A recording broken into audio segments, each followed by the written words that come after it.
Bonjour à tous, une nouvelle interview et souvent j'aime à dire que je suis un vieux con de l'IA, donc je ne le traiterai pas de jeune con, mais je trouvais vraiment très intéressant d'inviter un jeune de la nouvelle génération en intelligence artificielle avec qui on avait échangé, qui m'avait remonté les bretelles sur un vrai, disons que j'avais été très brouillon sur un sujet particulier, ça m'avait fait marrer et j'avais bien accroché avec le gars et peut-être dans le but de casser un peu toutes ces histoires de génération d'IA, parce que ce qui nous réunit d'abord c'est je pense la même passion pour le même métier, bah c'était de réunir un vieux comme moi avec un jeune comme Guillaume. Et Guillaume, je te propose tout simplement de te présenter.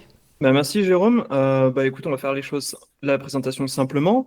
J'ai terminé mon PhD en mai 2022, principalement de la vision. Et puis le temps que je termine mon PhD, qui commençait avec des choses relativement simples, de deep learning, un peu old school, il a commencé à avoir des choses qui sortaient. Puis novembre 2022, il y a eu ChatGPT. Et là, effectivement, je commençais à me dire que c'était assez impressionnant ce qui se passait. Je me suis tout de suite intéressé au texte et maintenant, je fais du LLM du coup professionnellement chez Lighton, donc une boîte française.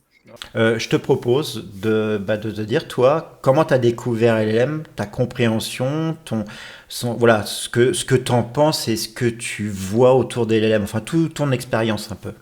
La question est assez ouverte, donc je vais essayer de partir vers vraiment, moi, le moment où les LLM, effectivement, ça me met une claque. Je me suis dit, OK, il faut que je bosse là-dessus. C'est comme je te disais, moi j'ai commencé à faire un peu de deep learning en 2015, donc j'ai commencé à voir un petit peu vraiment toutes les évolutions, les ResNet apparaître, etc., etc. Et j'ai commencé donc ma thèse en vision. Et puis, du coup, à un moment donné, je crois que c'était avec Falcon ou le premier Lama. Non, ça devait être avec Falcon. Et j'ai vu une démo d'un gars qui avait branché un modèle de vision sur du coup un des premiers LLM et qui du coup avait mis ça dans sa voiture. Et en fait, le modèle de vision servait à faire les yeux. Et pour diriger la voiture, en fait, c'était le LLM qui réfléchissait à ce qu'il fallait faire. Et donc, en fait, c'est le LLM qui sait ce que c'est un feu rouge, quelle est la logique qu'il y a derrière. C'est le LLM qui sait que quand il y a un passant, il faut ralentir, etc., etc. Le modèle de vision sert juste à faire des yeux, il n'y a pas de logique derrière. Et donc, en fait, c'est à ce moment-là où j'ai pris une énorme claque et je me suis dit, en fait, le LLM, en ayant tout ce pre-training, en ayant mangé l'intégralité de l'Internet ou presque, et toute cette quantité de savoir humaine, en fait, il peut vraiment servir de cerveau à toutes les choses qu'on va mettre derrière. Et c'était une vieille démo, c'était un proof of concept qui avait été fait, partagé sur Reddit, quelque chose comme ça. Mais c'est là où j'ai vraiment pris une claque. Bah moi, les LLM, tu vois, c'est un peu différent. Quand j'ai découvert ça, j'ai découvert ça sur le tard, en fait. Ça veut dire que les Transformers, quelqu'un que je suis beaucoup sur LinkedIn qui s'appelle Denis Rothman, qui arrêtait pas de parler des Transformers. Et moi, j'avais tendance à lui dire, ouais, bon, ça va, les Transformers, ceci, cela. Et donc, j'ai pris le train tard des LLM. En fait, à la base, j'avais un frein. C'est que pour moi, l'IA, c'était toujours la recherche de la complexité algorithmique, du hardware spécifique, parce que je viens d'une génération où l'IA ou la vision, on la faisait en assembleur, on la faisait en C, on faisait des processeurs spécifiques, on utilisait des ASIC, donc c'est pas du tout la même génération, c'est pas une génération Python. Et pour moi, l'idée de faire de l'IA avec énormément d'inférences et énormément de données, il y avait un côté bourrin et peu élégant qui me choquait, réellement. Et donc, j'étais pas attiré du tout par ça. Et en fait, au début, j'ai testé un peu. Et j'ai quand même fait, quand même, c'est pas mal. Alors, dans mon passé, j'avais imaginé que si on faisait des solutions, même en utilisant des RNN, mais plusieurs modèles RNN dispatchés avec des détections de sujets, de thématiques, parce que je l'avais fait chez Sopra, où on avait un robot qui pouvait changer de RNN en fonction du type de conversation. Donc, je me dis, bah oui, c'est vrai, si on fait ça et qu'on multiplie par la quantité de données et qu'on a un dataset monstrueux, forcément, on améliore le résultat. Et j'ai commencé à titiller. Et franchement, j'ai été comme toi, j'ai été scotché et emmerdé.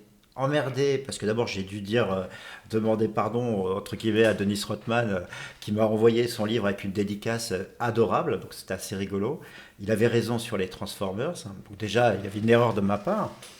Et puis, en creusant, j'ai découvert après Emily Blender, ce Stochastic Parrot, et je trouvais, ouais, il y avait quand même des insuffisances, il y avait des trucs, ouais, ok, c'est intéressant. Et je trouvais que ça nous interrogeait plus sur l'intelligence humaine que sur l'intelligence artificielle, paradoxalement. Et au final, à cause d'un gars que j'aime beaucoup, qui s'appelle Marc Cavazza, j'ai plongé vraiment dans les LLM, et il m'a littéralement poussé dedans, et c'est vrai que j'ai découvert des choses beaucoup plus intéressantes Pour autant, je garde un peu ce sentiment initial comment dire, de truc un peu trop bourrin. C'est-à-dire, pour moi, le LLM reste une technique de bourrin. Et c'est ça qui coince. À côté de ça, j'ai la certitude, enfin pas la certitude, la conviction, je vais être modeste, c'est difficile pour moi, mais j'ai la conviction que paradoxalement, les LLM, quand on les utilise comme outil pour faire du développement, de la recherche, de l'expérimentation, va nous permettre un jour de découvrir une voie qui remplacera les LLM, c'est-à-dire qui sera beaucoup moins bourrin, mais ça aura été rendu possible par les LLM, soit en tant qu'outil pour être créatif, soit en tant que composant d'une solution plus complexe.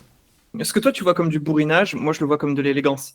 C'est effectivement c'est des quantités effroyables de données, c'est des quantités effroyables de calcul, mais derrière ça veut aussi dire qu'on a un système qui est spécialisé à rien et qui est générique à rien et qui va pouvoir s'appliquer à des tonnes de choses. Regarde, si tu voulais faire avant un prototype de voiture autonome, il fallait que tu agrèges toi-même tes données et que tu conduises des vraies voitures et que tu enregistres ce qu'on fait avec le volant, etc., etc. Et puis que par l'expérience, avec tes données annotées, il fallait que tu aies un système qui apprenne que quand il y a le feu rouge, on s'arrête, etc., etc. Mais là, tout ça, avec un LLM, avec quelque chose, ou n'importe quel système vraiment qui a un world model, quel qu'il soit textuel, qu'il soit visuel, qu'il soit voilà, ça vient gratuitement. Toute cette connaissance, elle est directement embarquée dans ton modèle. Tu as un modèle qui n'a pas du tout été entraîné à faire de la conduite, mais qui est capable de faire de la conduite parce que cette connaissance, il a déjà. Et si demain tu veux en faire autre chose, avec un tout petit ajustement, ça le fait aussi. Et donc tu as des modèles qui sont très génériques et c'est ça qui est d'une élégance extrême. C'est ce que je vois dans le prompt engineering ou ce genre de choses. Alors, je pense que j'ai un premier biais qui est lié à la génération, justement, on n'avait pas toutes ces ressources de calcul. C'est-à-dire que quand on faisait du transputer, on avait une quarantaine de machins, c'est une quarantaine de neurones qu'on avait factuellement à simuler. Donc il y a déjà ça. Moi, ce qui m'ennuie aussi dans le LM, c'est que j'ai été marqué par les travaux de Rodney Brooks, de son robot Attila et de tout ce qui était apprentissage temps réel. Alors, c'est des robots en gros qui apprennent à marcher par eux-mêmes et qui avaient une IA distribuée. Au lieu d'avoir un système centralisé, c'était extrêmement distribué. Et je trouve que ce que je reproche principalement au LLM, c'est d'être du deep learning in batch. Ça veut dire en gros, c'est pour moi à l'intelligence artificielle ce que le brainwashing est à l'intelligence humaine. Le fait qu'il n'y ait pas de renforcement de renforcement du modèle par itération, moi ça me bloque un peu. C'est-à-dire qu'il y a quand même ce côté, j'ai un modèle, je le consomme. Alors ça c'est un blocage que j'ai depuis le début du deep learning in batch. J'ai toujours été un fan par exemple de l'apprentissage par renforcement, mais qui malheureusement les contraintes d'utilisation sont beaucoup plus lourdes, donc c'est pas la même chose. Mais voilà, tu vois, pour moi la situation d'élégance, c'est intéressant ce que tu dis. Alors je vais pas faire du vieux conisme en disant ouais vous gâchez toute la puissance etc. Ce serait pas légitime du tout. Ça m'est arrivé de le penser mais c'était con. Hein. Mais je trouve justement il y a presque je sais pas j'arrive pas à voir cette élégance là dans ce tout dans le sens où on a les concessions qu'on a fait, que ça soit en termes de consommation d'énergie et du fait que c'est pas une intelligence artificielle qui évolue en temps réel, moi me chiffonne. Je pense qu'on parle de deux types d'élégance différentes. On parle de l'élégance vraiment du matheux ou de l'élégance qu'on a même en développement logiciel. On va réussir à exprimer une idée extrêmement précise, mais avec très peu finalement de symboles ou de complexité. Voilà. Là où quelque part, je trouve qu'effectivement, l'élégance dont je parle là, c'est une élégance que je trouve beaucoup plus humble quelque part. Puisque du coup, il n'y a plus du tout d'intelligence humaine qui a été injectée, on n'a plus du tout défini ce qu'était le problème, on l'a plus du tout représenté avec une jolie équation, etc. On a finalement, et c'est exactement la même chose que sur les systèmes qui jouent aux échecs, par exemple, où vraiment avant on avait peut-être cette élégance des pros en échec qui essaient de représenter leurs connaissances sous forme de petites règles logiques, sous forme, etc. Où on avait peut-être effectivement cette notion d'élégance-là, de j'ai réussi à concrétiser mon savoir sous quelques équations, quelques formes logiques, quelques Mais là, statuts. tu es en train de définir plutôt de la cybernétique ou un système déterministe. C'est plus vraiment de l'IA, donc je pense pas que c'est de l'élégance. Non, alors ça dépend ce qu'on appelle de l'IA, mais Deep Ouais. Blue est considéré comme de l'IA. Ouais, non, Alors, c'était discutable, mais on est d'accord. Oui, après, la définition de l'IA change avec le temps, on est d'accord là-dessus. Moi, c'est un terme que finalement j'emploie très peu, je parle de deep learning, mais effectivement. Et donc finalement, c'est tout cet aspect d'élégance la représentation de la connaissance humaine dans une belle équation, finalement, on l'enlève et on parle sur quelque chose de, voilà, c'est très simple et c'est très générique. Et au final, si tu as fait beaucoup de choses, je trouve que c'est beaucoup plus humble dans la façon dont on l'approche. Il y a beaucoup moins cet aspect de l'humain a mis son cerveau dedans. Enfin, je pense que c'est une étape transitoire et qu'on va retrouver une complexité et qu'on va devoir mélanger en fait nos deux élégances d'une certaine manière. Mais ça, c'est pour l'après, on va parler de ça, je pense, de l'après LLM. Le fait que par exemple, les transformers algorithmiquement, c'est pas très compliqué. Faire son SLM soi-même, faire coder son transformer, c'est pas énorme comme travail par rapport à ce qu'on faisait il y a 10 ou 15 ans dans d'autres sujets en intelligence artificielle. Ça, c'est un truc que les gens ont du mal à comprendre. C'est-à-dire que ça reste pour moi, pas un red flag, ça reste pour moi une sorte de tabou qu'on a transgressé. Ça veut dire que c'est un peu comme je disais une fois, je donnais un cours, je sais plus où, puis je disais, mais si vous voulez faire un chatbot qui répond toujours, vous trouvez toutes les variations possibles à une réponse, vous avez toutes les variations indexées dans une base SQL et vous allez avoir votre chatbot qui marche à tous les coups. Donc pour moi, la notion de transformer une requête en quelque chose de symbolique pour après utiliser d'autres types d'algorithmes pour essayer de trouver la bonne réponse, c'était ce que j'appelle de l'élégance, mais pour moi, il y avait une nécessité à essayer de comprendre ce que ça veut dire comprendre. Et pour faire de l'IA, ça reste ça. Je dis toujours que l'IA, c'est la science de tout, mais comprendre ce que veut dire comprendre. Et toi, ce qui est intéressant dans ce que tu dis, c'est que j'ai l'impression qu'en fait, les gens qui utilisent les LM, le but, c'est plus chercher à comprendre ce que veut dire comprendre, mais c'est juste comprendre ce qu'on peut en faire. Il y a de ça. Alors, je veux déjà effectivement revenir sur un truc qui me semble extrêmement important, parce qu'effectivement, les LLM, ça a été un shift sur une question particulière qui a vraiment changé, à mon sens, la façon dont on fait de l'IA, dont on fait du deep learning. C'est que si on revient effectivement, par exemple, au système au système de vision, au système qu'on avait avant, on avait une notion de généralisation qui était assez importante. Tu entraînais ton système à reconnaître les hot dogs et les pas hot dogs, et à la fin, ton modèle avait généralisé si, quand tu envoyais une nouvelle image de hot dog qu'il n'avait jamais vue, il était capable de dire que c'était un hot dog. Avec la LLM, la définition de généralisation, elle a quand même vachement changé, puisque maintenant, on regarde si ça généralise à des nouvelles tâches qui n'ont pas du tout été entraînées. Et ça, c'est quand même un shift qui est quand même assez monstrueux. Ton LLM, il n'a jamais été entraîné, par exemple, à te donner le titre d'un film à partir d'une description de l'histoire, et pourtant, il sait le faire, et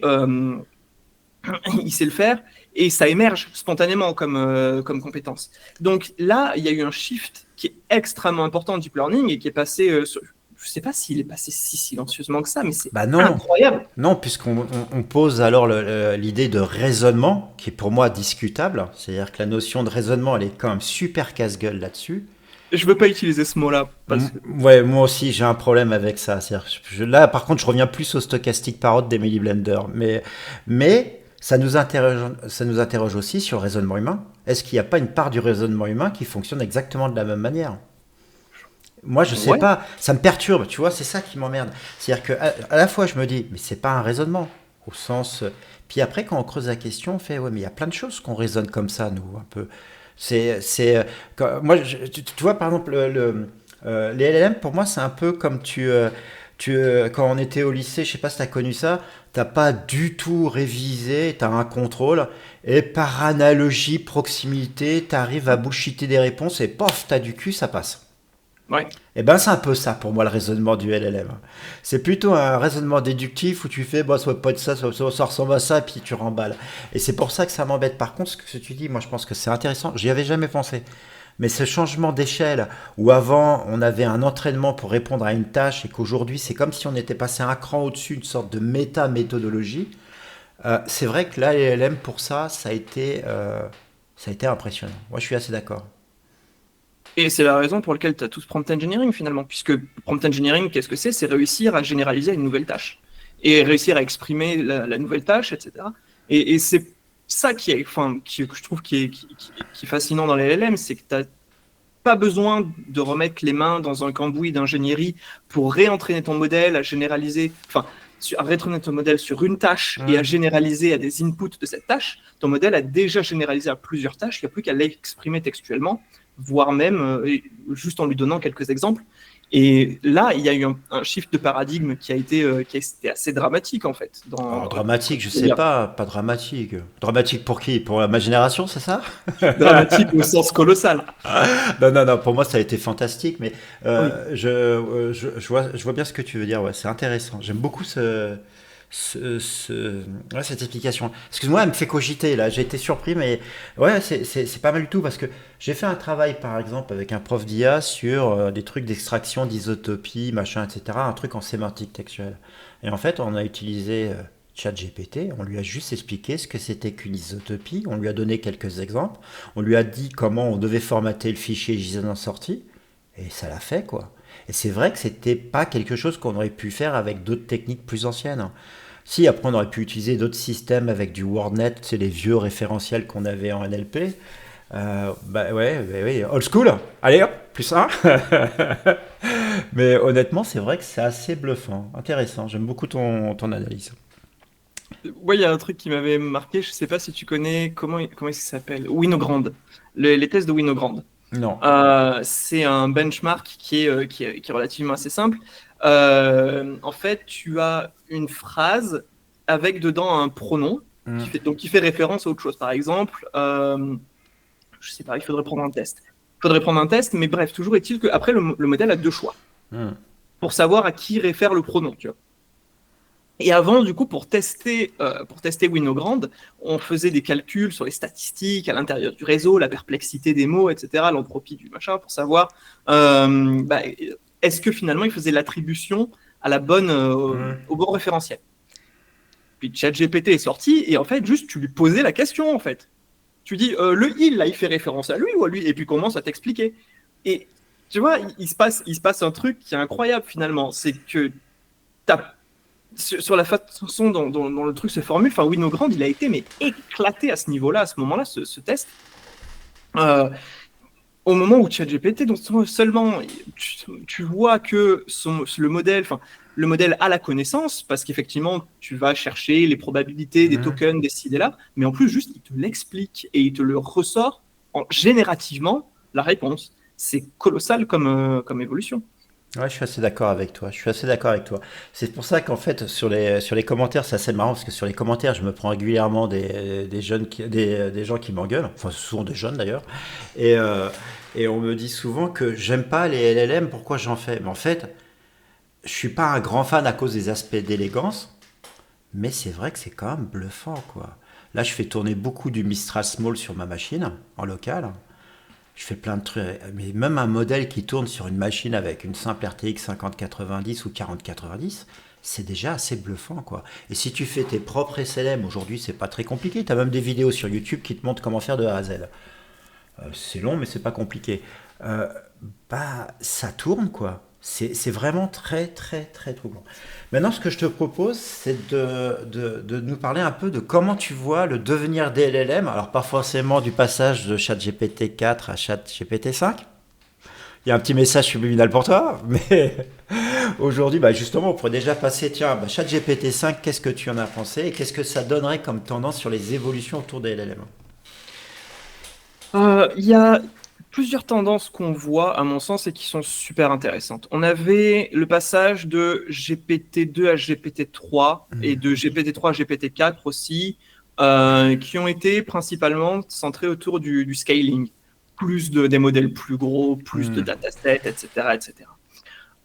C'est pas trop tenable dans le long run. hmm, Et on le voit. Je veux dire, un modèle, enfin GPT-3, c'était 675 milliards de paramètres. C'est colossal. C'est un transformer qui est dense, donc qui a une charte de calcul qui est phénoménale. hmm. Et puis maintenant, on a épuisé tout l'Internet. Donc effectivement, cet axe de scaling, il commence à être, il est épuisé ou presque. Oh, on arrive un peu en haut d'une asymptote, hein. Oui, alors maintenant, on peut vraiment se poser les questions aussi de faire du scaling par données synthétiques. Hmm, Bon, c'est plus de puissance de calcul et puis c'est très intéressant aussi parce que maintenant, du coup, ça veut dire que le LLM génère ses propres données d'entraînement, mais du coup, il faut éviter au LLM de manger ses propres erreurs et hmm, de collapse, de s'effondrer sur lui-même et sur sa propre connaissance. Bon, on a plein de méthodes pour faire ça. Qui permettent, par exemple, de vérifier, de croiser, de faire des votes de majorité, etc. Donc, hmm, qui sont basiquement des méthodes où on va échanger euh, finalement du compute, où on hmm, va investir plus de compute pour essayer de vérifier les réponses, vérifier ce genre de choses. Voilà. Parfois avec du savoir humain, parfois pas. hmm. Donc ça, c'est intéressant. Mais ce qui me semble plus intéressant encore, c'est les choses qu'on voit sur des LLM qui deviennent plus économes. Et donc là, on a vu qu'il y a des choses qui viennent directement de l'algorithme et de l'architecture. On voit tous les MOE qui permettent de calculer juste une fraction des poids du LLM, donc ça c'est très intéressant. Et à l'inverse, on voit aussi, maintenant qu'on ne calcule plus tous ces poids pour rien, on peut essayer de réinvestir aussi ce temps de calcul. Et c'est pour ça que je ne voulais pas utiliser le terme de raisonnement tout à l'heure, parce que pour moi, en LLM, ça a une définition qui est extrêmement précise. C'est toute la phase où le LLM réfléchit d'abord par lui-même sur ses nouveaux modèles, depuis à peu près au 1, avant de te donner une réponse. Et cette phase-là, et ça va peut-être te plaire, je sais, c'est qu'elle est principalement développée par apprentissage, par renforcement, justement. Donc en fait, le modèle trouve lui-même comment réfléchir au problème pour aboutir à la bonne réponse. Et ça, c'est appris par renforcement. Donc ça, on voit tous ces modèles maintenant, c'est qu'ils nous offrent une capacité qui nous offre un horizon qui est super intéressant. C'est-à-dire qu'on a des modèles qui vont être peu coûteux pour générer un token.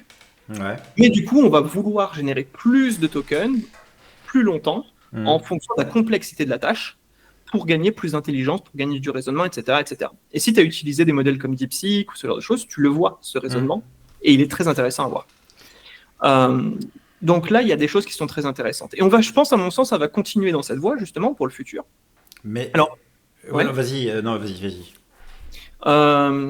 Parce que ce qu'on voit maintenant, c'est tout ce qui est agentique. Je sais que tu es très sceptique de tout ça.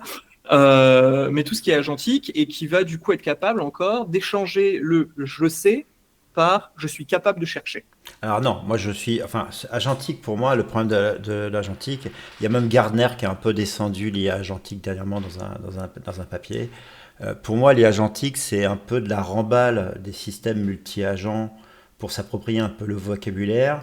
On reprend quelques idées et on fait des outils qui ressemblent beaucoup à des outils qu'on utilisait déjà avant, RPA ou Workflow, pour faciliter le développement d'applications. Mais pour moi, la notion d'agentique, elle est fallacieuse dans le sens où dans le sens d'abord que je pense que les systèmes multi-agents vont revenir à la mode grâce à l'IA et grâce au LLM, énormément, mais que les systèmes multi-agents sont beaucoup plus complexes que 2 ou 3 fonctionnalités qu'on associe. Donc c'est pour ça que je ne suis pas un grand fan de cette IA agentique, qui pour moi un transitoire qui a plus pour but de maintenir un modèle économique pour les vendeurs de tokens qu'autre chose. Mais sinon sur le système d'agents, je suis fan de ça depuis très longtemps. Mais c'est le côté marketeux et le côté où on nous fait croire que ce qu'on fait avec de l'IA agentique, c'était pas faisable à fond. En fait, on pouvait le faire déjà avant en utilisant des workflows qui appelaient un LLM, puis on faisait une intégration après. Donc c'était juste le niveau de granularité d'intégration pour moi qui n'est pas au même niveau. J'ai l'impression... Alors, je vais être honnête, je vois pas trop les choses auxquelles tu fais référence. Mais ce que je vois, si tu me parles de workflow qui appelle des LLM, là justement, on a totalement inversé la chose. C'est le LLM qui va appeler des workflows qui va décider de quoi faire. Mais je suis d'accord, mais pour moi, c'est comme si tu inversais juste un trigger d'un actionneur. Pour moi, ça n'a pas de valeur. C'est-à-dire que ça aurait été faisable avant. Il suffit de mettre un listener sur la sortie d'un LLM et on déclencherait là aussi des workflows. Donc pour moi, comment dire, on a survendu l'IA agentique. C'est exactement ce que c'est. Bah oui, mais j'ai vu tellement ce genre d'outils apparaître que voilà, ça m'a touché la droite sans me toucher la gauche, pour citer notre ancien président Chirac. C'est exactement ce que c'est. Bah oui.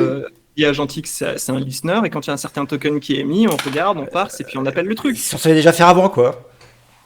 Oui, mais non. Bah si, quand même. Quand même, faire un listener qui va sur quelque chose, c'est comme tu fais de l'architecture drivée par des events ou des trucs comme ça, c'est pareil, on s'en tape. Tu vois, pour moi, c'est de la remballe, c'est tout. Je comprends, hein, mais pour moi, ça fait des dizaines d'années que je vois les mêmes trucs réapparaître par cycle. Au bout d'un moment, parce que je suis un vieux con, je fais ouais, ok, c'est bon. D'accord. Non mais j'entends effectivement toute la partie logicielle on met un listener, on déclenche des trucs. Je suis d'accord, ça n'a rien d'impressionnant. Ce qui est impressionnant par contre, c'est que le modèle soit suffisamment intelligent pour orchestrer ça correctement. Et c'est ça le nouveau truc. Ouais, ok, d'accord. Là-dessus, je suis d'accord. Je pourrais être d'accord. Là, je peux être d'accord. Je peux changer d'avis là-dessus. Parce que pour avoir tenté de développer des trucs avec des LLM, il te suit pas la syntaxe de ton truc correctement. Si tu lui donnes plus de 3 fonctions, il sait pas, il n'arrive pas, il t'appelle ça n'importe comment. Il y a aucune logique dans ces trucs.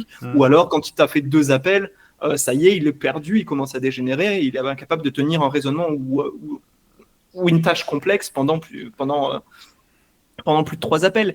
Et c'est là le gros truc, c'est que maintenant, ces trucs-là, tu leur donnes 20, 30, peut-être plus outils différents. Ouais. Et pour une requête que tu vas leur donner, il va être capable d'orchestrer tout ça, de réfléchir longtemps, d'appeler un outil, de regarder la réponse, d'en appeler un autre, etc., etc., etc. C'est vraiment pas tout l'aspect logiciel qui est nouveau, c'est vraiment l'aspect intelligence du LLM qui va, lui, être capable vraiment d'orchestrer ça correctement, longtemps et de façon pertinente. Ouais, non, là-dessus, je suis d'accord. La seule question que je pose, c'est est-ce que dans l'avenir, le LLM va rester la pièce centrale de ce système d'agents ou est-ce qu'on va avoir un transfert où on va revenir au système d'agents, peut-être avec ce que j'appelle une méta-IA, c'est-à-dire une IA qui pilote la distribution des agents, les implémentations et la charge de travail des agents, parce que le problème des systèmes multi-agents, c'est que quand tu distribues trop d'agents, bah, il y a un problème d'entropie, tu n'arrives plus à contrôler ça manuellement, c'est-à-dire humainement, tu ne peux pas conceptualiser ça et avoir une architecture costaud. Je pense que la chance qu'on a, et c'est grâce aussi au LLM et tout ce qui entoure le sujet, je pense qu'on a une chance incroyable, c'est que le paradigme des systèmes multi-agents, qui est un vieux truc, c'est une vieille recette, va certainement peut-être enfin prendre sa dimension grâce justement au LLM et à l'IA moderne. C'est tout le paradoxe. Je pense qu'il y a deux façons de voir les choses. Il y a alors le coût du LLM qui va subdiviser ses tâches en sous-agents, etc., etc. C'est un truc qu'on a vu avec Crew AI et qui était voilà. Tu prends un LLM et il va appeler d'autres LLM pour faire des sous-tâches, etc. D'abord, il fait sa planif, puis il distribue, etc.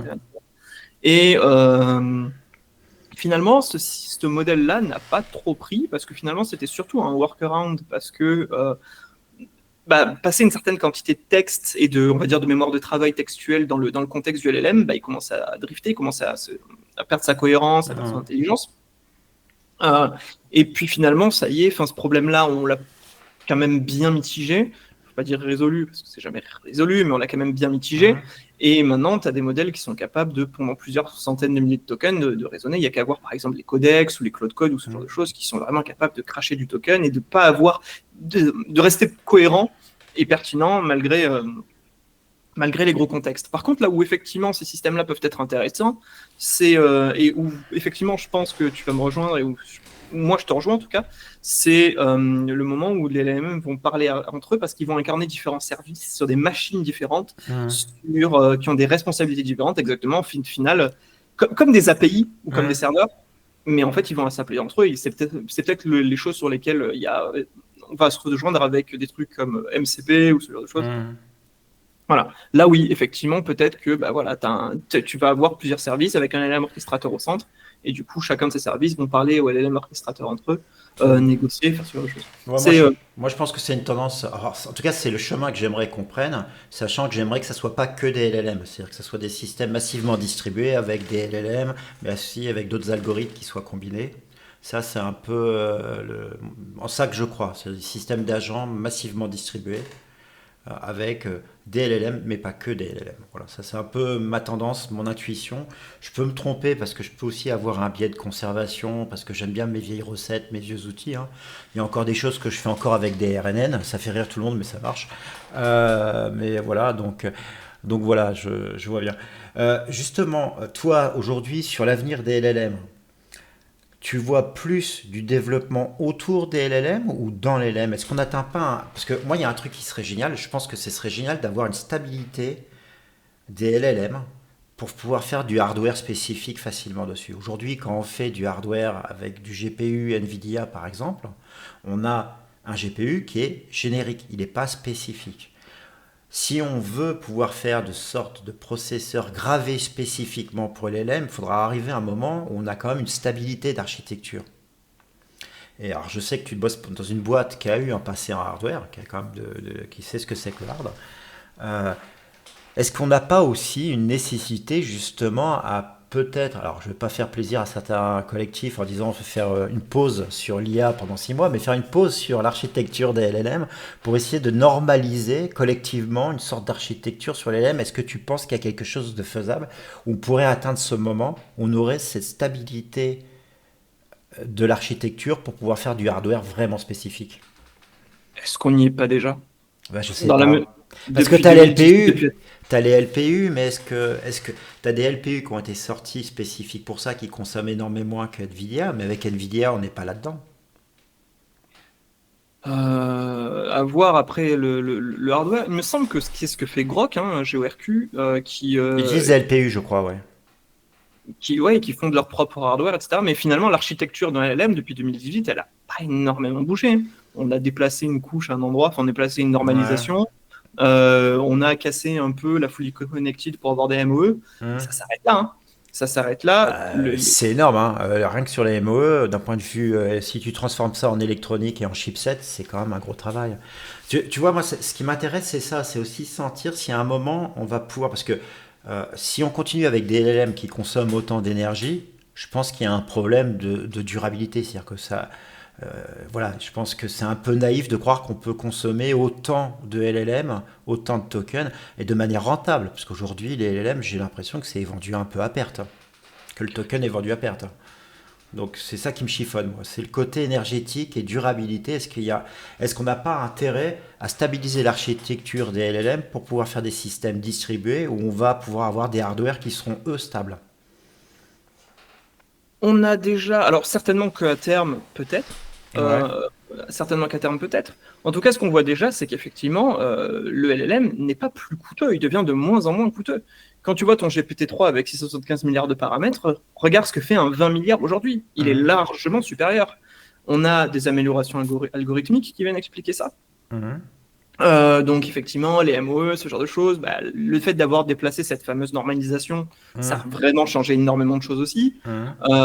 On a des meilleures techniques aussi sur l'entraînement, etc., etc. On comprend de mieux en mieux les données à mettre à l'intérieur pour être plus D'accord. économe.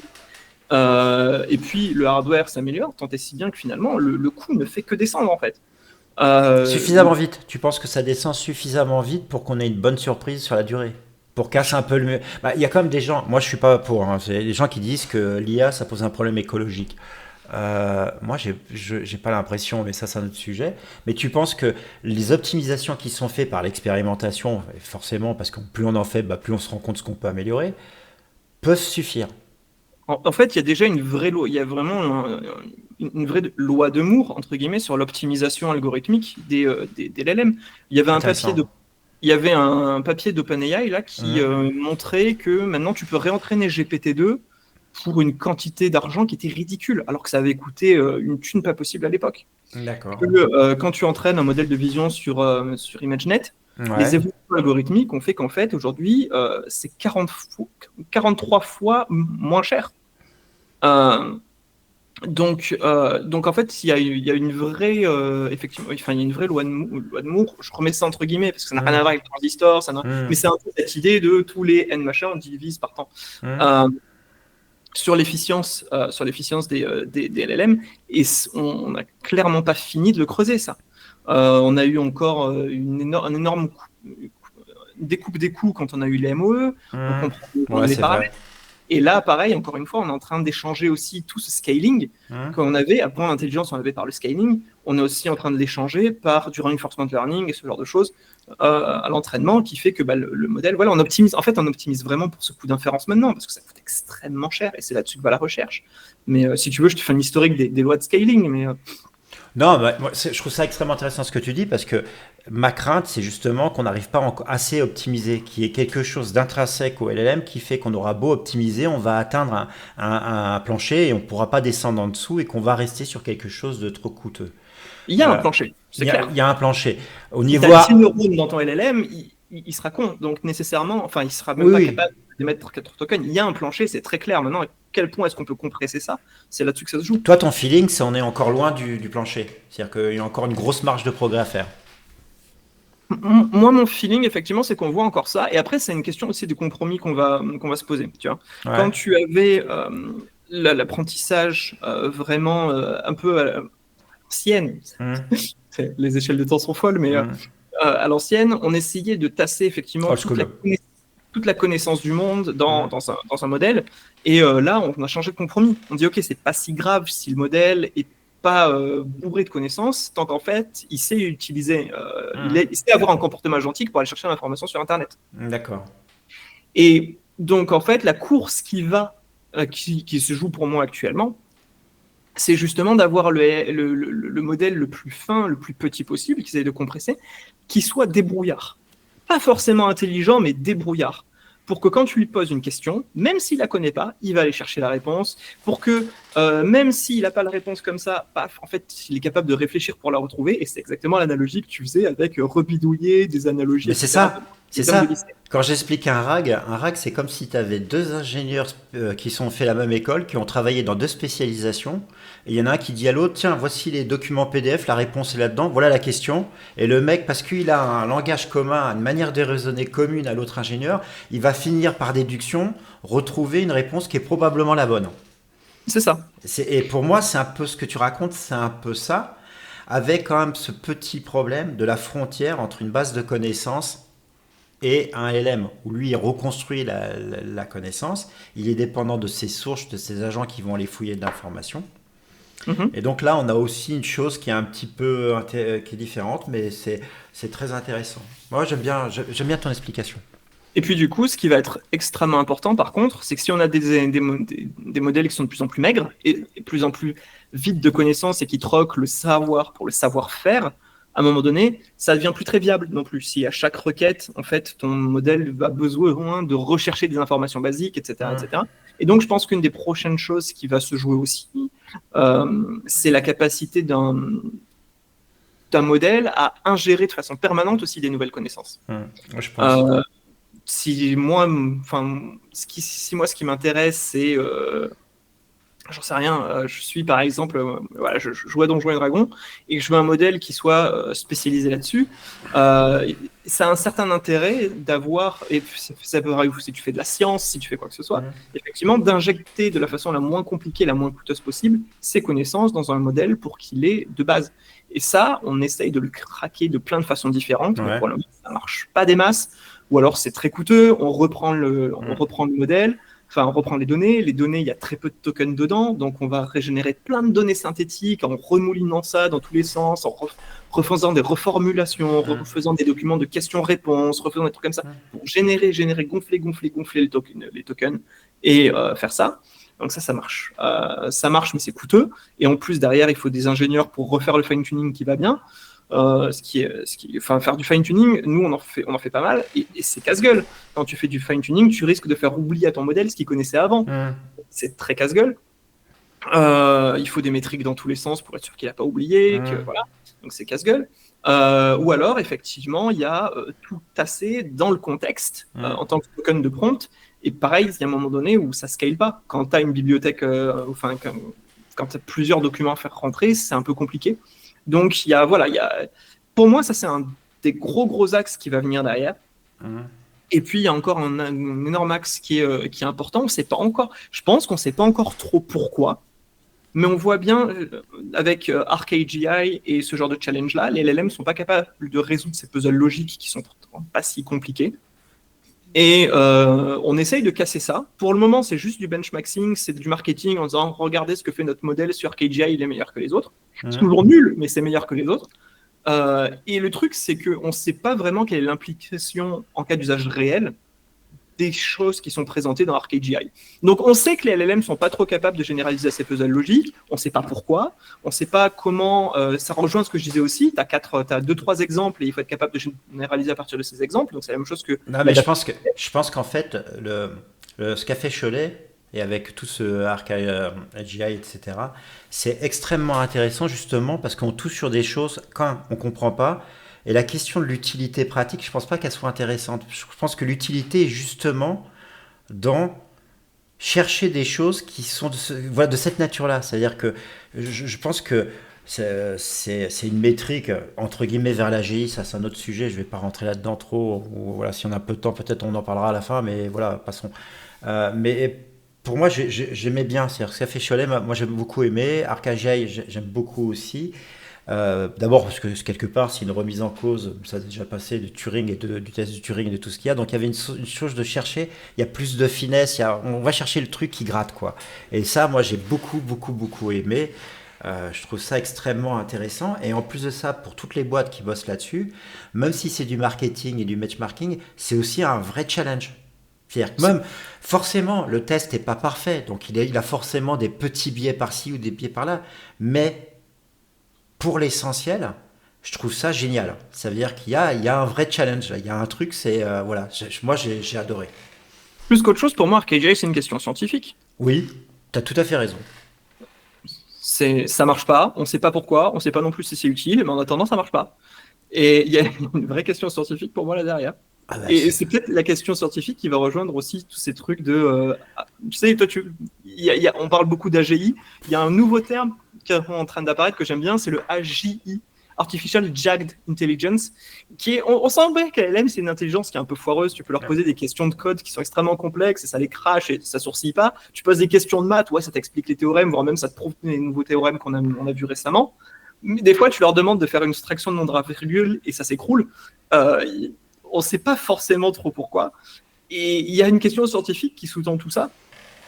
Et peut-être que c'est lié, peut-être que ça l'est pas du tout. Mais en tout cas, effectivement, il y a quelque chose qui est super intéressant là derrière. Non, ouais, je suis d'accord. Dans la série, alors juste pour information, moi je faisais Advanced Dungeons Dragon. Je pense que toi aussi, parce que la version d'origine est quand même plus. Et j'étais illusionniste, donc voilà, j'ai beaucoup joué. Mais t'étais pas né à mon avis à l'époque où j'ai joué, mais c'était en fin des années 80, tu vois. Donc ça date de quand même un bon moment, ça fait marrer. J'ai commencé avec la 5e édition. Et concernant les trucs bizarres des LM, ça me rappelle une fois j'avais fait un exercice pour rigoler où j'avais entraîné un LLM à faire des soustractions et des additions. Un RNN, pardon. Pas un LLM, un RNN. Souvent il marchait, parfois il faisait des erreurs. Bon bah ça me faisait marrer. C'était totalement débile. Hein. Faire utiliser de l'IA pour faire des additions, des soustractions, c'est factuellement déjà débile. Hein. Mais c'était très drôle. Ça me faisait marrer moi. Il y a deux choses par rapport à ça. Déjà, je trouve pas du tout que ce soit débile, parce qu'effectivement, si ton LLM il est pas capable de faire un minimum d'arithmétique, il y a plein de questions pertinentes et importantes auxquelles tu peux pas répondre. Donc, je trouve que c'est pas débile du tout, au contraire. Si tu lui demandes je sais pas, c'est tout con, mais si tu lui demandes de te faire une liste de courses en dessous d'un certain budget, s'il sait pas sommer les prix, à un moment donné, il peut pas répondre à ça. Donc, moi, je trouve pas que ce soit débile du tout. Non, moi je dis, enfin, quand je dis c'est débile, c'est juste que il y a une époque, j'avais fait un truc où j'avais une sorte de petit composant qui essayait d'identifier le input pour savoir sur quoi aller. Et donc je découpais chaque partie, puis il y en a une partie, tiens, ça c'est une addition, je mets ça dans le parseur mathématique, ça, etc. Tu vois, je travaillais beaucoup sur des assemblages d'algo où je découpais l'input et je faisais plein de mes trucs comme ça. Donc voilà, c'est pour ça que quand tu vois une addition, bah tu reconnais que c'est une addition, tu te fais pas chier à utiliser un LLM, tu vas sur un parseur mathématique, ça existe depuis des années, ça fait le travail. Voilà, c'était pour ça que je trouve ça un peu débile. Mais t'as raison, scientifiquement, comprendre pourquoi ça fait pas le job, c'est intéressant. Et puis on sait comment avoir un LM qui résout les problèmes d'addition arithmétique à 100%, avec 100% de réussite. C'est très con, il faut inverser les chiffres. Comment ça? Parce que du coup, il n'a plus à mémoriser, tu sais, la retenue qui passe de Ouais. chiffre en chiffre. Si tu commences à lui faire écrire la réponse, enfin, si tu lui donnes les chiffres et que tu lui fais écrire la réponse avec le nombre le plus significatif d'abord, le plus gros, genre 1200, voilà, bah, en fait, il faut qu'il ait d'abord implicitement calculé tout le résultat pour avoir la retenue qui passe de chiffre en chiffre. Mais si tu inverses l'ordre des chiffres et que tu lui fais commencer par les unités, puis les dizaines, puis les centaines, etc., là, tu atteins 100%. Également. C'est génial. Je savais pas ça. C'est génial. Ça a testé. Incroyable. Ouais, ça roule. Bon, en gros, en résumé, sur ces 5 prochaines années de l'intelligence artificielle, comment tu vois les choses? Je vais essayer de pas me répéter. Des modèles plus fins, plus qui échangent le savoir pour du savoir-faire, et des modèles qui sont plus adaptables. Voilà. C'est principalement ce dont je vois, adaptable à la fois dans le format. On voit beaucoup de répond avec seulement un seul mot et pas un autre, etc. Ou répond avec ce format-là, etc. Donc ça, mais aussi plus adaptable sur les connaissances que tu embarques dedans, etc. Quelque chose de plus avec peut-être des modules neuronaux. On essaye de faire ça depuis des années, mais des modules neuronaux plug and play. Voilà, je lui mets ces neurones qui savent parler de maths, je lui mets ces neurones qui savent parler de physique. Voilà. Un peu plug and play comme ça. Il y a plein de raisons pour lesquelles aussi on peut dire que c'est stupide et que ça marche pas. Avoir une intelligence transverse, tu as besoin de savoir faire des maths pour savoir faire de la physique, tu as besoin de savoir parler un petit peu pour comprendre les maths. Voilà, donc en fait, il y a plein de choses qui sont un peu liées, mais on pourrait imaginer que ça marche dans une certaine mesure. Donc voilà, c'est un petit peu ce que je vois pour la suite. C'est pas très imaginatif, mais ça m'a l'air assez safe de parier là-dessus, dans la mesure où c'est déjà un petit peu l'axe qu'on voit. Moi, j'ai l'impression d'abord qu'on va faire de plus en plus de développement où il y aura le LLM plus d'autres choses autour, voire plusieurs LLM, SLM combinés, etc. Mais ça, on a déjà une discussion là-dessus, toi et moi, tu sais bien. Ça, c'est une Carrément. première chose. Et je pense aussi qu'on n'est pas à l'abri d'une surprise, parce que quand tu regardes ce qui se publie sur Arxiv un peu ailleurs, punaise, c'est en ce moment, ça bouillonne de partout. Je déteste ta génération, parce que vous êtes la génération des plus gros vénards de ceux qui apprennent l'IA. Vous arrivez au meilleur moment pour commencer l'IA. On s'est tapé tellement d'hivers les générations précédentes. Là, je vois pas comment un hiver marketing, c'est possible. Un hiver scientifique de l'IA, non, c'est impossible. C'est C'est, juste, c'est juste incroyable. Et moi, je pense qu'à cause des LLM, mais parce c'est que lié. quand je vois ce que je fais avec les LLM au quotidien, hein, c'est un accélérateur de créativité. Là, je suis en train de coder des choses pour un truc où, ouais, enfin, c'est un programme un peu. Je veux faire mon petit HAL 9000 ou mon petit Jarvis avec où tu peux créer sa personnalité, des trucs marrants, etc. Mais quand tu vois à quel point tu peux avancer vite, expérimenter, tenter des choses. J'ai fait un essai tout con qui pour l'instant est pas très bon, c'est-à-dire que j'ai donc avec mon pote malheureusement décédé, on avait fait Démocrite et puis on avait fait un truc, c'est on met en compétition différentes implémentations d'agents pour faire du prédictif. Et dernièrement, j'ai testé tout simplement de créer un nouvel agent automatiquement en utilisant LLM. C'est-à-dire que c'est le LLM, en fonction de certains mots-clés qu'on va détecter dans les publications, des ceci, des cela, dit, tiens, essaie de faire un algorithme qui utilise tel type d'approche, tel type d'approche, tel type d'approche.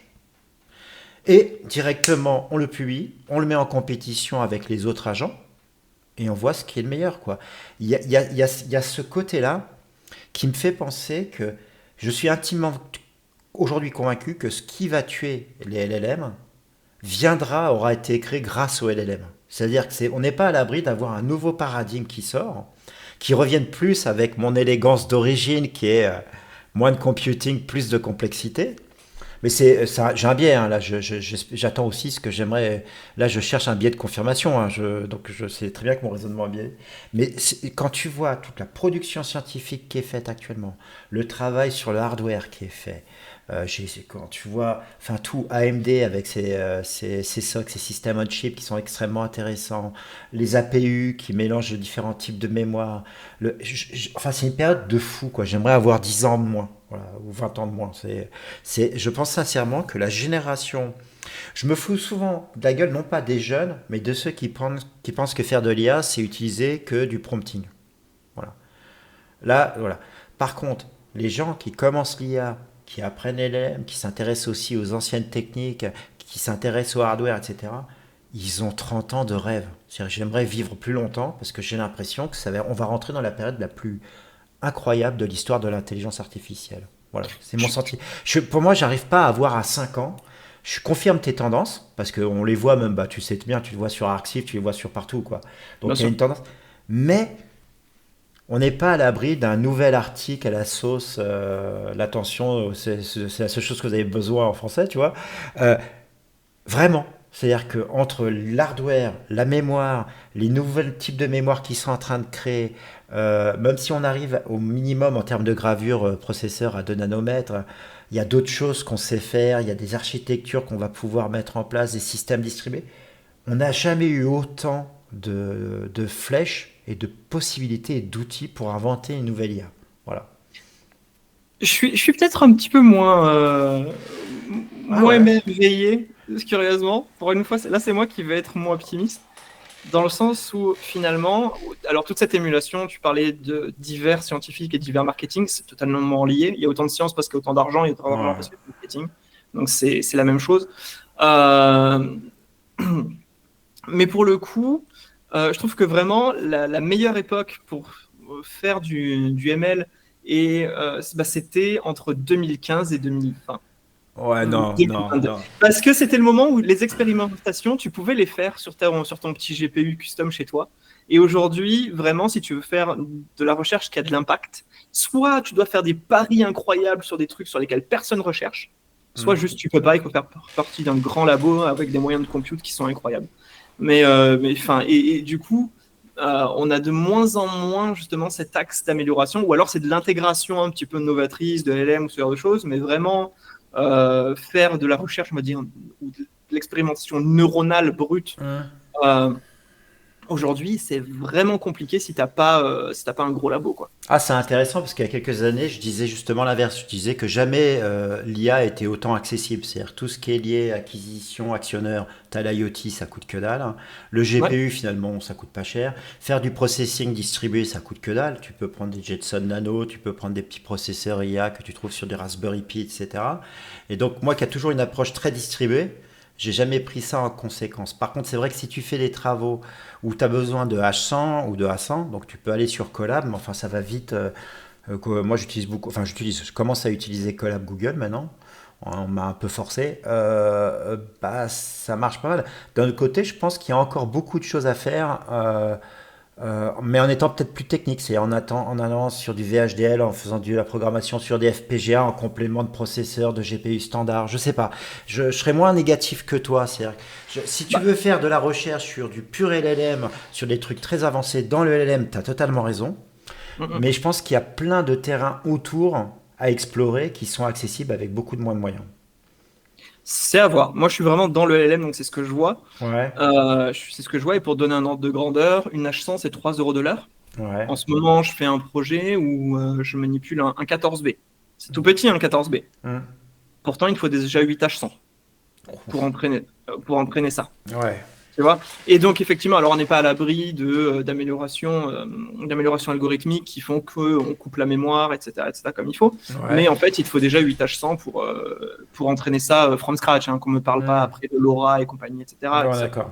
Mais si tu veux juste faire le truc naïf, c'est 8 H100 à 3 euros de l'heure la H100. Donc, tu as voilà, une certaine barrière qui est déjà là. Après, effectivement, il y a plein de choses qui sont super intéressantes, des questions super intéressantes qui sont ouvertes, mais là, c'est des gros paris. Hum. Effectivement, tu parlais d'énormes breakthroughs qui vont sortir. Il y a des breakthroughs qui vont sortir, on le sait. Hum. On sait qu'il faut casser la backprop. On Ouais. sait qu'il faut casser la backprop, que c'est une béquille mathématique qu'on a trouvée, mais on sait que le cerveau humain, en tout cas, s'en passe très très bien. Hum. Il n'y a pas de backprop dans le cerveau humain, la plausibilité biologique de ça est nulle. Hum. Donc, on sait qu'il y a un meilleur algorithme, beaucoup moins coûteux, etc., Hum. qui existe, on ne l'a pas trouvé. Euh, on sait aussi qu'on peut aller vers encore, ça va de pair, mais encore plus de sparsity, Hum. parce que les neurones, ils sont loin d'être tous actifs en même temps, Hum. voilà. Donc il y a tout cet axe-là qui effectivement qui est à chercher. Et par contre, je rejoins pas du tout Lequin sur certaines choses qu'il dit au sujet des LLM, mais voilà. Non, Euh, moi sur le quin, ça c'est vraiment un truc de génération parce que moi j'adore le quin. ouais, Voilà. Et je trouvais, en fait, quand il avait dit que par exemple les LLM c'est de la bonne ingénierie, c'est exactement ce que je ressentais. Ça m'empêchait pas d'être émerveillé par les résultats, mais l'aspect création, développement algorithmique, etc., où je fais OK, c'est mais c'est d'abord vrai, beaucoup d'inférences et beaucoup de data. Et mais c'est donc, vrai. voilà, c'est pour ça que moi, Yann Lequin là-dessus, j'étais d'accord avec lui.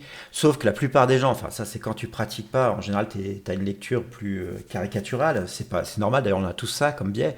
Mais les gens, ouais, mais tu peux pas dire que c'est de la bonne ingénierie l'utiliser. Bah si, ça marche bien, mais j'utilise d'autres choses. Tu vois, c'est ça qui m'emmerdait. Mais je trouve que Yann Lequin, même ses approches, moi je suis plutôt pour lui. Alors je sais qu'il y a des gens qui sont on va lui reprocher d'avoir raté un peu le train des LLM, ce qui est certainement vrai. Mais c'est pas important. Je pense que c'est pas important. Et puis surtout, il a quand même. Enfin, moi, je suis un grand fan, hein. Bien sûr. C'est un monsieur, quoi. Bien sûr, son apport est pas à remettre en question. Mais effectivement, il n'a pas tort. Et c'est pour ça que ça a aussi bien marché. Le Hum, passage de GPT-2 hum, à GPT-4, c'est qu'une question d'ingénierie. hum. Bah oui. C'est qu'une question d'ingénierie. C'est que du scaling en data, du scaling en paramètres, etc. Et c'est pour ça que ça a aussi bien Mais marché. t'es pas d'accord avec lui sur quoi alors? Toi, ton ressenti, c'est pas sur cet aspect-là alors? C'est sur autre chose? C'est sur les LLM, sur sa vision court terme où il pense que les LLM vont disparaître? Ouais, mais après, ça dépend encore une fois.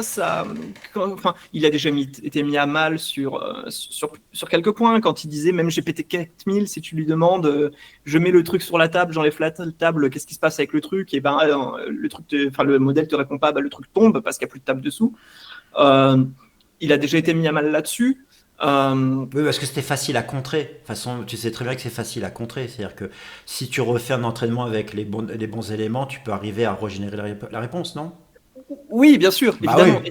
évidemment. Alors, il me reste pas énormément de temps, mais Ouais. il y a des trucs qui sont super intéressants, il faut que je parle de ça. Il y a un papier qui est vachement intéressant qui s'appelle la Platonic Representational Hypothesis, je crois que c'est le titre du papier. Je vais en parler, je vais décrire vraiment ça de façon assez claire. C'est le mythe de la caverne de Platon, tu sais, où tu vois les ombres et en fait tu vois que des projections de la chose. Bon. La question qu'on s'est posée et que se sont posés ces gens, qui est extrêmement pertinente, c'est est-ce que les modèles de vision, en ne voyant que des images, ou les modèles de texte, en ne voyant que le texte, est-ce qu'ils voient les ombres, c'est-à-dire qu'une partie de la réalité, ou est-ce qu'ils voient vraiment le monde?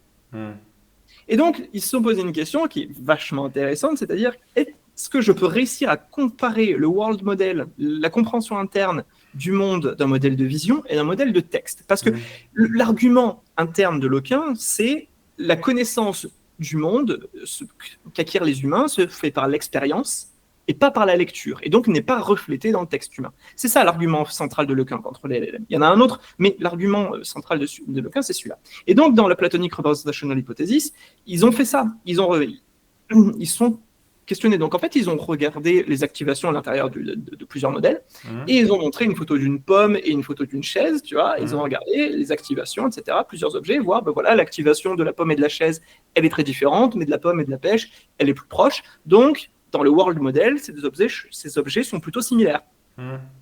Et ensuite, on a fait la même chose, mais avec un modèle de texte. Et on a voilà, le mot pomme et le mot et le mot poire et le mot pomme et le mot table, etc., etc. Et en fait, on s'aperçoit, et c'est super intéressant, que en fait, ils vont représenter ces kernels-là, cette représentation, ce world model, elle est convergente. Oui, convergente. Mais convergente entre plusieurs modalités. Mais là, on est d'accord. Donc un modèle un modèle visuel ou modèle textuel vont se représenter le monde finalement d'une façon assez similaire, bien qu'il y ait un média d'acquisition qui soit totalement différent.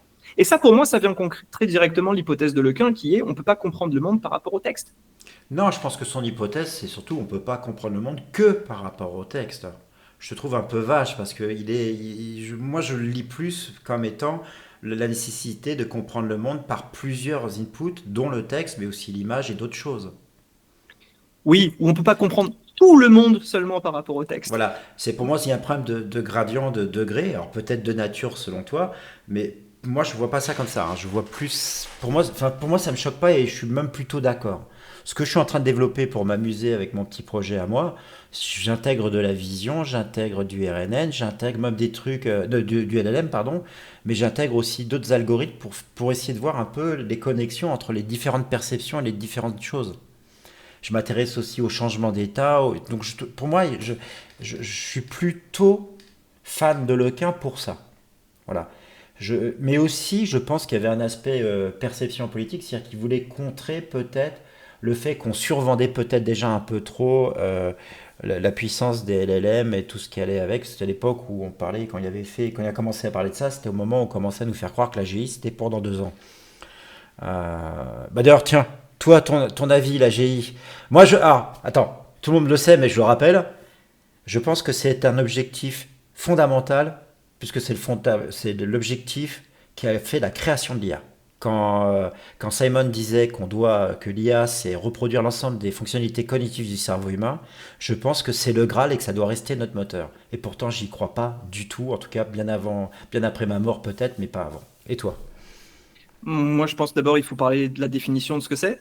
Pour moi, la définition est claire, hein. C'est l'ensemble des fonctionnalités cognitives du cerveau humain. Herbert Simon, c'est ce qu'il avait dit. Hein. Pour moi, la GI, pour moi, la GI, en fait, c'est le sens original de l'IA telle qu'elle a été définie en 56 à Dartmouth. Et après, on a dû faire une dichotomie entre l'IA faible et l'IA forte ou AGI, parce qu'on s'est rendu compte que ce qu'on pensait faire en 20 ans, on n'avait pas réussi à le faire. Dans ce cas, si déjà, ça m'a l'air d'être un objectif. Enfin, si on Génial. parle vraiment de ça, peut-être scientifiquement, mais en tout cas, d'un point de vue pratique, c'est pas très utile. Non, il n'y a pas de raison. Économiquement, il n'y a pas de raison à produire une AGI. Il y a aucun. À faire une IA généraliste, oui. À faire une IA générale, il n'y a aucune raison économique de faire une IA générale. Enfin, dans ce cas, plus que général, pour moi, le mot que je mettrais, c'est anthropomorphe, quoi. Enfin, si c'est comme ça qu'on le définit, c'est plus. C'est visé plus qu'anthropomorphisme. Pour moi, l'IA est par essence anthropomorphe. Ouais, Bah si, à ouais. la base. C'est quand même, quand tu regardes Dartmouth, les fondations, c'est quand même ça. Le mythe, ça a toujours été de reproduire une intelligence humaine de manière artificielle.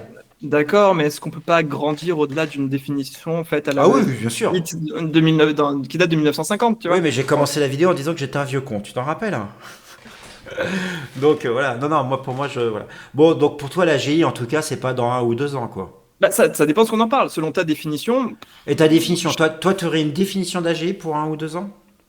bon, pour moi, si on s'en tient à vraiment ce que j'en tiens, tu vas trouver ma réponse stupide mais à la fois cohérente, c'est que l'AGI, on l'a déjà depuis 3.5. C'est qu'on a un système qui est capable de généraliser à des nouvelles tâches. Pour Oui, moi, généraliste, mais c'est pas général au sens premier du. Enfin, pour moi, l'AGI, c'est pas ça. on- moi, je fais pas de différence. Voilà, tu vois, je fais pas de différence entre ça. Après, si tu as envie de l'anthropomorphiser, de dire il faut que ça ait des émotions, il faut que c'est. Pour moi, ça, c'est des artefacts de l'évolution biologique de l'humain. Ça n'a aucun intérêt, aucun sens sur quelque chose de silicone, qui a pas besoin de survivre, qui a pas besoin de manger, qui a pas besoin de tout ça. Ça n'a aucun Bah sens. Et si, c'est on pourrait créer, synthétiser ça artificiellement. pour les simuler, mais est-ce que ça présente un intérêt? Non, Et aucun. Mais c'est bien pour ça voilà. que l'AGI qui serait dangereuse pour le corps, comment dire, tuerait le genre humain, j'y crois pas du tout. Et l'analogie avec la fabrique de trombones me gonfle parce que c'est pas du tout transposable. Enfin, c'est un exercice de pensée, c'est pas réaliste non plus. Mais non, pour moi, l'AGI, je pense que t'as raison, il y a peut-être un problème de définition, mais pour ma génération à moi, je pense que l'AGI, c'est vraiment ce qui a été défini au début avec reproduire l'ensemble des processus cognitifs, et c'est reproduire le cerveau humain. C'est pour ça que quand je vois des gens qui associent l'AGI au QI, je dis non, une AGI peut avoir un QI de 80 et con comme une bite, mais avoir l'ensemble des fonctionnalités cognitives. Ouais, mais du coup, avant de dire qu'ils ont tort, est-ce que c'est pas juste qu'ils n'utilisent pas la même définition? Oui, mais là encore, quand tu vois le nombre de termes qui ont été modifiés, l'IA agentique et une remballe, je trouve qu'à cause d'OpenAI et d'autres, il y a eu une tendance à redéfinir les mots ou à dire qu'on n'avait plus les définitions et à oublier l'histoire de l'IA. Et là, j'assume mon côté vieux con. Là, je l'assume à fond. Mais pour moi, il n'y a jamais eu de problème de définition de l'AGI. L'AGI, c'est l'IA telle qu'elle était définie à Ok. l'origine. Voilà. Bah, c'est pas la définition d'OpenAI en tout cas. Oui, mais ils ont fait un gros travail de brain, de word, enfin, ils ont fait un travail de wording de fou d'un point de vue marketing. Ouais, mais toi, tu le vois comme quelque chose, comme un travestissement de l'idée. Moi, je la vois comme une concrétisation, parce que ça ne veut rien dire. Enfin, pour moi, ça veut rien dire, tu vois, cet aspect de tous les processus cognitifs humains, etc. J'entends, mais c'est pas mesurable, c'est pas. Ah si, enfin c'est partiellement mesurable. On a quand même de l'IRM fonctionnel, on peut faire des, enfin il y a quand même des éléments qui nous permettent on a la psychologie, on a la neuroscience, quoi qu'en neurosciences en ce moment c'est de plus en plus compliqué. Mais je pense quand même qu'il y a quand même des aspects qui sont objectivables. Pas tout, mais plus que tu le dis, non? Bah, écoute, je suis tombé sur un papier qui était intéressant récemment, qui observait de la même façon que la Ouais. Platonic Representational Hypothesis, qui comparait les activations dans un LLM et justement des activations neuronales et face à certaines tâches. Faut que tu m'envoies le lien s'il te Je te plaît. l'enverrai. Ah punaise, faut que Mais tu me l'envoies, je veux lire ça. Et? il y a une certaine similarité. De la même façon qu'on s'est aperçu que les réseaux à convolution avaient des représentations qui n'étaient pas si différentes du Déconnant. contexte visuel, etc., etc. Hmm. Donc, et c'est normal. Et c'est normal, c'est que finalement, moi, ma conviction personnelle, je suis pas du tout un Hmm. neuroscientifique ou quoi que ce soit, mais c'est que le cerveau est une machine qui est pas du tout intéressante. Voilà. Non, mais pour moi, le cerveau, c'est un enfin, c'est un learner à peu près universel. Ouais. Il naît à peu près vierge. Après, il a biologiquement, c'est un tas de viande, Non donc mais, en fait, non, il mais a attends, t'as défini clairement la différence, elle est liée vraiment à comment on voit l'IA. L'ancienne Oui, génération, très anthropomorphique, très attachée à son histoire, et la nouvelle génération qui part à partir de la technologie. Ça, c'est super intéressant. On n'a plus beaucoup de temps, donc est-ce que tu as un dernier truc à dire? Ah, juste avant, je tiens ouais. vraiment à te remercier, je me suis vraiment éclaté. Ça fera une petite heure comme vidéo, mais franchement, c'était l'éclat. Donc, un grand, grand, grand merci à toi. Et je te laisse le dernier Réciproque. mot. Ouais, bah écoute, ça va nous apprendre plein de choses sur nous-mêmes, Ouais. ça va nous apprendre plein de choses sur le monde, ça va effectivement être un catalyseur scientifique qui est incroyable, parce que Mm. dans la mesure où, dès que tu as un système qui va être capable, ne serait-ce que une fois sur 1 million, d'émettre une nouvelle idée de recherche qui est pertinente, on peut commencer à cramer du GPU en Ouais, masse, et il je suis suffit d'accord. qu'on ait une seule instance qui ait de la chance pour qu'on ait de la nouvelle connaissance, et qu'on reboucle comme ça. Là, on Voilà. est d'accord à 100%. Et, D'accord. Voilà. Donc là on commence à le voir. Il y a un théorème de maths qui a été démontré. On commence à avoir des balbutiements de ça. Donc il va se passer des trucs assez incroyables. Moi, je fais pas de prédiction à plus de 5 ans.